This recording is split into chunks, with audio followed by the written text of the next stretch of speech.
छायाचित्रकार पत्रकार प्रकाश वायदंडे साहेब यांनी अत्यंत चांगला विषय हाती घेतलेला आहे।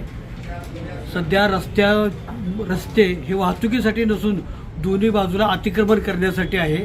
हे अनेकदा सिद्ध झाले। अशा या रस्त्यावरती ज्या वेळेला लोखंडी अँगल त्याच्यानंतर कळक आणि अवजड साहित्याची ज्या वेळेला वाहतूक होते त्यावेळी कुठल्याही काळजी घेतली जात नाही।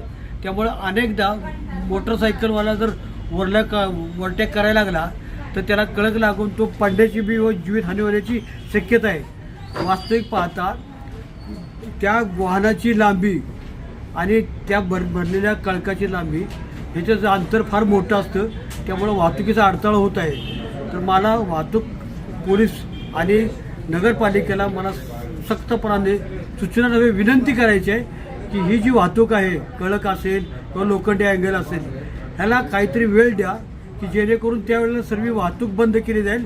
इव्हन शाळेला सुट्टी दिली जाईल, पण यांची वाहतूक महत्त्वाची आहे। त्यामुळं ह्याची जर काळजी जर घेतली नाही तर उद्या जीवितहानी झाल्यास त्याला वाहतूक पोलीस यंत्रणा व संबंधित जबाबदार राहतील असं मी स्पष्ट